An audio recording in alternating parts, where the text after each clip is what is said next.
My name is Stephen George, and I'm the host of National Public Radio's weekly discussion series, All Things Considered. This month, we've been looking primarily into the ways that we can, as American individuals, understand and analyze more about our ever-developing global society. So this week, we're looking into language as a major point of unity for creating relationships and conversations between peoples of societies across the world. But Americans seem so often to be globally behind on this field of communication, especially looking at European Union countries, where citizens are required to begin learning language in primary schooling, at least 2 foreign languages. The education begins in elementary schools in Europe. So we think that this might be the key to success of language acquisition, and that process beginning immersion and education are very early in life. So Alyssa Newport, who's a colleague of National Public Radio, explains in her article, Maturational Constraints on Language Learning, that there's a substantial evidence from studies regarding both first and second language acquisition that suggests that normal language learning in the brain happens when the exposure to the language starts early in life. So we've been considering all of this. Just if the EU has taken these studies for their value and implemented programs for youth to learn language so early in development, then why has America not taken similar steps? So today we've brought in a foreign language professor, Dr. Ruth Hampton, who is an instructor of Spanish and the head of the Romance Language Department at the University of Maryland.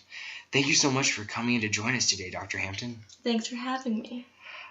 We're so excited to have you. So just to start the discussion, how would you compare language learning in America with programs that other countries have, and how can America improve our current attitude and system regarding foreign language education? Well, I think the main thing differentiating us would be the attitude behind it. In other countries, especially European countries, kids will grow up learning 2 or 3 languages. I remember in my AP Spanish class, my senior year of high school, there was a German foreign exchange student. So she was translating from German to English to Spanish, and she still got better grades than most of us. That's insane. There's also just this kind of animosity against other languages. Naturally I'm biased, but I look at learning another language as an opportunity to talk to so many more people and hear so many more stories and histories. You can learn, if you know one language, you can talk to X amount of people. But if you learn a second language, then you double that amount. You learn a third language, you triple that amount. You have so much more potential to meet people, to learn, to hear things. So you think that might just be an attitude that's kind of like a lot of Americans have, that they don't need to do that, or what do you think?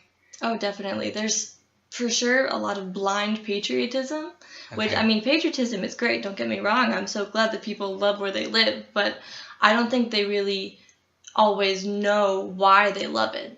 They just grew up saying, this is who I am, this is what I love, this is why I love it. I say, oh, well, have you ever traveled anywhere else? No, I never want to leave.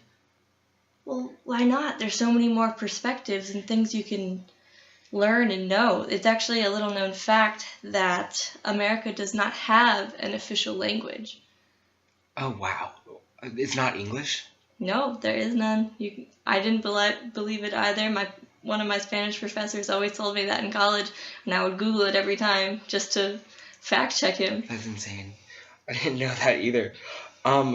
So do you think that if we were to change the way that America taught foreign language and make it maybe earlier in the educational system, kind of like the European Union does, starting in primary schools, do you think that would maybe make a little bit of a shift in the ways that like new youth think about being a global citizen and connecting with people around the world and understanding other cultures? Oh, for sure. Globalization is really important. It used to just be a good thing a company can do, but with our growing global economy and the internet, and just, you can have a pen and pal in Hong Kong for nothing. You just find them online. It's that easy. Yeah. And kids nowadays just have so many resources, and they can learn so much more if we just start them off in the right place. Yeah. So what do you think, in your opinion, can we do as American citizens, or as professors, or just normal people, in order to prepare our youth to be global minded in our ever changing and rapidly advancing society? What can we do? Just exposure. Yeah. Got to get them out there. And no, we can't all afford travel. Not everybody has a rich uncle. I wish we did. Yeah. But, movies, phone calls, make a pen pal in Hong Kong. Find one in France or in Italy, wherever you're interested, whatever you want to learn. We're spoiled because a lot of people know English. Yeah. So why do you think that America... Okay, that's another conversation, I guess. If a lot of people already know English, what is the point of Americans learning other language? I mean, the deeper you get into translation, the more you're going to find things that just can't be translated. You can try, you can explain the meaning, but there are certain words that just don't translate through, and meaning will be lost. Even the best translator in the world, even the people who translated the Bible, did not get everything. Some things are just different, and the more languages you know, the less you miss. So you can better understand the human condition, I feel like, if we are able to we're able to communicate on the same wavelength with people around the world in their language. And if they can contact us in our language, then we can understand the human condition more. Oh, definitely. Just be unified better as a race. All right. So thank you so much for coming in today, Dr. Hampton. It was a pleasure. I just want to encourage whoever is listening to maybe start up a conversation with people in your neighborhood. People call a congressman, a local representative, about what it looks like to maybe start a program like this, and at least start the conversation, because maybe that's something that needs to happen in America, is looking forward toward our ever-changing global society, trying to get youth more plugged in and capable of understanding each other on a more global level through beginning language acquisition at a younger age in our elementary schools.